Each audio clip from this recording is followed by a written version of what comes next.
You are now listening to 15 Minutes of Fame Radio. Let's go! 15 minutes of Jerry Wess. First edition. First off, talk that shit you was talking when I saw you when you pulled up today. Oh yeah, I'm here, When you man. pulled up in the what kind of car was that? The Charger, something like. The Charger. Now tell me why you didn't bring the Bentley. Tell me what you said. Because I felt like I drive to the battles based on battle. You know what I'm saying? So I felt like I was gonna get that street grittiness, so that's how I had to pull up. You know what I'm saying? Not playing too many games, just straight getting the business. So what did you wind up getting? I wound up getting that same effect. I wound up getting that. It was way better than I thought it was gonna be. Mm-hmm. You know what I'm saying? He definitely had like a lot of high energy. You know what I'm saying? And the back and forth was crazy. It's gonna come down to preference. You know what I'm saying? But I think we both did what we were supposed to do. You know what I'm saying? I went off, he went off. It was crazy. It was crazy. I think the crowd was a little. How you doing? I mean, yeah, a little bit, but I felt like they were still rocking. You know what I mean? Sometimes when the crowd die out, they try to die together, but they was spit spot, they was holding it down, they was keeping it together. So I think on camera it's gonna look better. You know what I'm saying? But I don't think the crowd was dead. You know what I'm saying? I just think that, it was kind of like, trying to wake up a little bit in a sense. So now you think it's a preference battle. What about you? How do you? You're not coming out here saying you 3-0. No. I don't feel like I 3-0 him. I feel like it was definitely a classic because I feel like in the building, the way we both performed, I feel like it was on the same level. And like he would throw it at me, and I would throw the same thing back at him. So we was just playing catch. You know what I'm saying? We was just tossing it back and forth, and it was on an intense level. And I feel like it came out great. I feel like it came out good. I feel like that the fans asked for it. That's what they wanted. And I feel like that this is what they got. Now this was just put together.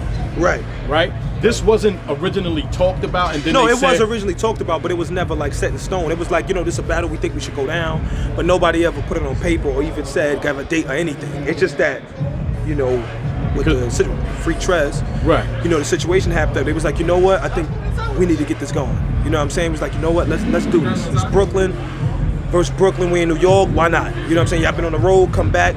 So they figured it was time.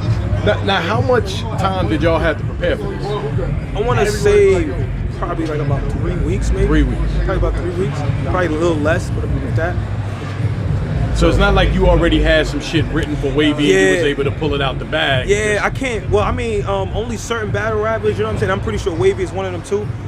You can't write for a person when it's not set in stone. Mm-hmm. You know what I'm saying? Because you may either have another battle, and then it's a waste of time. You know what I'm saying? The current events, things change, so it would be pointless to prepare for somebody, and then when it happens, either none of it matters because somebody said it already or whatever. So I think that's the most pointless thing to do is to really, you know what I mean?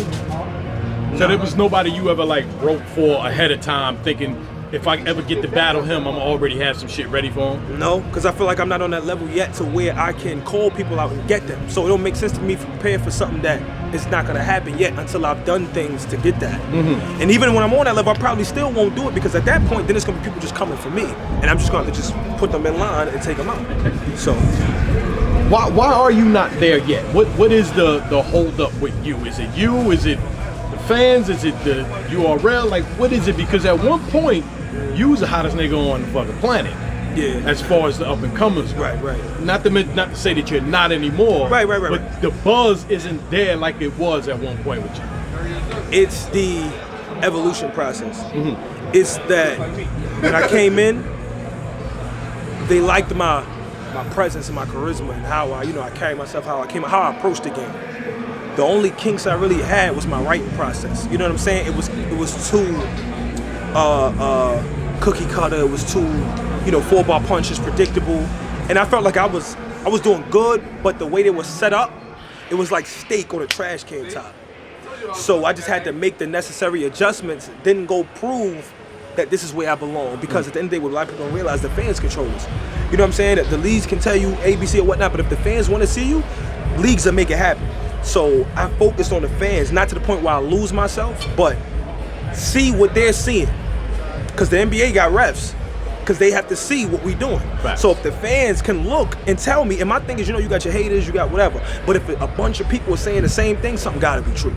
And I wouldn't be a person that's responsible for honing my craft if I didn't listen, because I don't know everything and I can't see myself from the outside. So I feel like when I was going on that process of, getting my pen where it's supposed to be, up in my performance, stop having people jumping in all the time, just a few things here and there that people was being brutally honest about I need to change, that's when the respect start coming.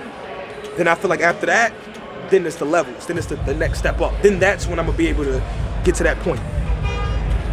So, cause again, man, you versus X Factor is fucking crazy, man. Yeah, shout out to X, man. That shit was crazy. And shout out to X Factor, man. That comeback was dope, man, because that motherfucker, he was on fire. So, and then now again, and you got Wavy. What happens after this? Is there any talks or something after this? I'm the people that I was naming, you know what I'm saying? John, Rum, Red, those are the people I'm still trying to gun for, because I feel like I want to challenge myself in the sense that I feel like the way my career is set up, it's either respect me or get rid of me. But in order for them to do that, I need them to put me in front of somebody who everybody feels I'm gonna clearly lose to. So it makes sense. Why not give me that? Why not let me even realize if this is where it's supposed to go or not? Right. And then the fans can make their final decision on whatever that's the case. So I'm not a chaser nigga, beggar nigga. I'm not that type of style. But if you think about it logically, if people want to know where my place at in here, put me in front of somebody who gonna determine that. And then after that, that'll determine. I can determine for y'all what it is. Because I'm only as good as my next opponent. That's what kind of catapulted like Briz and T-Top went. Yeah. Because they went. Yeah, and you they see how Briz started getting right the names and yes. he was working, and then he just jumped. Yeah, it's about them plates. You know what I'm saying? Right. I mean, it's also about what you do in the battle, but sometimes that the promo. Mm-hmm. And what you get in the resume, like that's what it gets it up there. You know what I'm saying? It adds more attention because now you feeding off their brand and you making a name for yourself to the point now you come out here and do whatever you want. You know now. But I don't plan to be one of them dudes to do that and I can do whatever I want because I'm popping now. And I can come in here and give y'all bullshit rounds. You know what I'm saying? That's not my plan. I'm gonna continue to be the same thing, if not better than what I am now. Because that's what I fear for a lot of people that get to a high point. They get there and be like, I'm good now. I can sit down now. Mm-hmm. Battle when I want and say what I want, and the fans still going to get me booked. That's not what I'm trying to do. So what's next for Jerry Wess? I mean, there's something in the talks that I really can't really say on camera right now, but I heard you go right in the pocket. But you sure? Yeah, look at that, man. Nah, man. I got all that in my car right now.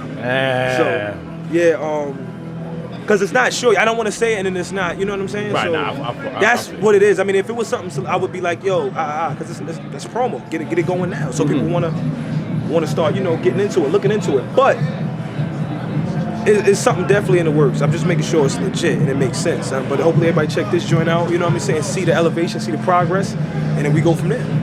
My man, Jerry Wess, we outside the building. It's a fact. The strike 2.5, man. Amazon, man. Why are you looking up there like as if there was a 2.5 sign up there? I'm about to catch it as soon as it falls. But yeah, man. My man, I appreciate you, brother. Uncle Rob, 15 minutes of fame. Jerry Wess, we go hard, 100K. 15 minutes of fame. You are now listening to 15 minutes of fame radio. Let's go. 15 minutes of fame radio. Now stepping into 15 minutes of fame radio.